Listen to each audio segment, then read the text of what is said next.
Mikey's Spiritual Awakening by Mikey J. The printed version of this story may be found at the aabeyondbelief.com website under Personal Stories, dated June 12, 2016. I had come to a very dark place at about 9 years into my recovery. I was on a terrible dry drunk that didn't seem like it would ever go away, and I decided my only way out was to kill myself. Drinking was not an option for me, because I knew from going to meetings most of my adult life that relapse always made my situation worse, never better. Death would at least end the suffering. I purchased the items necessary to complete the job, but in a moment of complete desperation and insanity, I decided to go to a meeting. That was the lowest point in my recovery so far. In that meeting, I decided I should give the program one last chance. I had been working the program according to Mikey and had stayed sober, but I never really could say that I had been rocketed to the fourth dimension that the book describes. I realized for the second time in my recovery, the first was right before I picked up my last white chip, that if I continued to do what I always had done, then I would continue to get the same exact results I always got. This time, I would work the steps as if my life depended on it, which, of course, it did. My next stop was suicide, so I decided to be completely self-honest this time. I really looked at myself without filters. It was in that moment of truth that I admitted out loud something I had never shared with anyone in the fellowship before. I simply do not believe in God. That was what had held me back for so long. It was part of the program that I always ignored. When I admitted to myself the actual truth, that no matter how much I tried or pretended to believe in God, I just didn't. It opened a whole new world for me. I started looking at what was actually happening when AAs talked about God as their higher power. I never understood when people would say, "Thy will, not mine." How do you know what God's will is? I knew that nobody actually got an email from the Almighty telling them that they should be nicer to their neighbor or that they should treat the jerk on the subway with more compassion. What they probably did was imagine what a supreme and all-loving being would do. Then they tried to do that. In AA, you'll hear us talking about doing the next right thing. And I believe this is what AAs that believe in God are really doing when they do God's will. They simply figure out what the right thing is, and they try to do it. This new insight drew me back to the big book. It seemed that I had been reading it as a Shakespearean play rather than a textbook. I needed to focus on what was really going on and translate it so I could understand it. Without really knowing what I had done, the steps finally started to make sense. The second step is all about finding a power that I could draw strength from. Using a doorknob as that power? Why, it's always a doorknob, I'll never know, wasn't practical.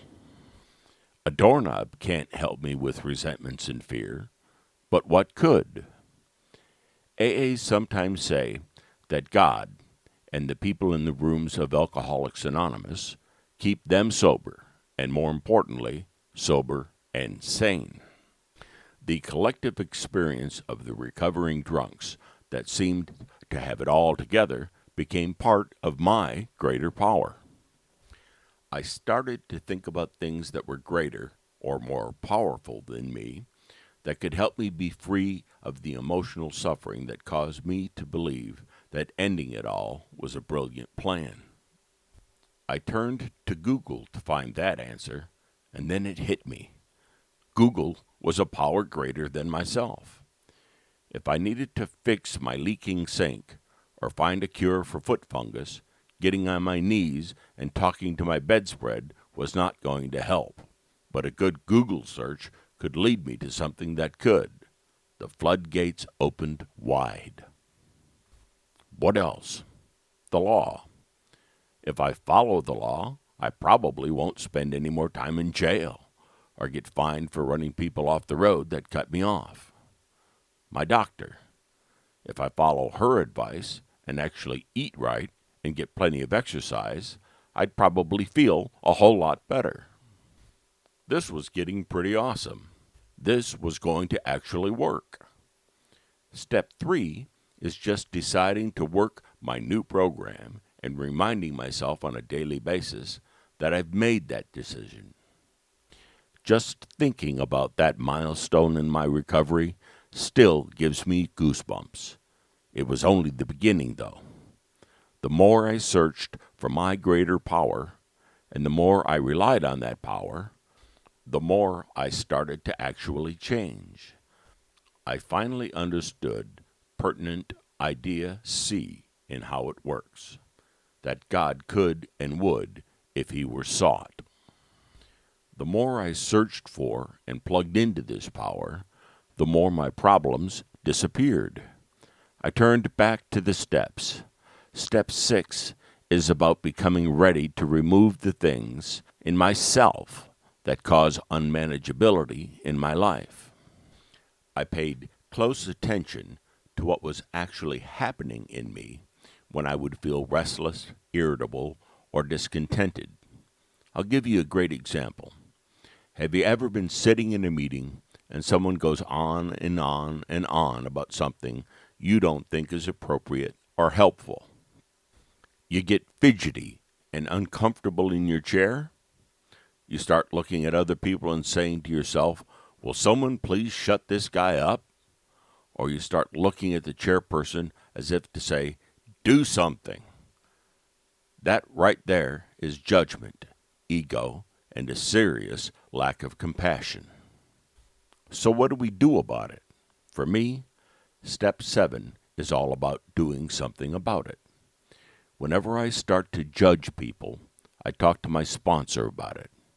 He ever so gently reminds me that I have no right to judge anyone, and that maybe there's a good reason that person I'm judging is the way he is. So I work on compassion. I try to incorporate compassion into my daily life, and all of a sudden I realize I'm comfortable being in a meeting when someone pulls out a poem to read or talks about the boil on their butt. The judgment is gone. I suddenly realize that my program of action is doing for me what I could not seem to do for myself. Simply trying not to get angry in a situation like that provided me with some relief. Why settle for relief when what I really want is freedom? Working the 7th step, being as compassionate as I can be, gives me that freedom.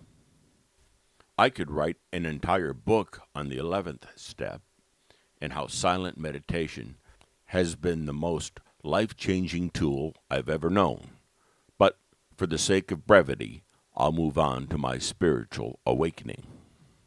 I always had a problem with the word spiritual because of the word spirit, which means the non-physical part of a person manifested as an apparition after their death, or a supernatural being. It was a newcomer in the meeting I would eventually start that cleared that up for me. He said to me, have you ever heard of team spirit?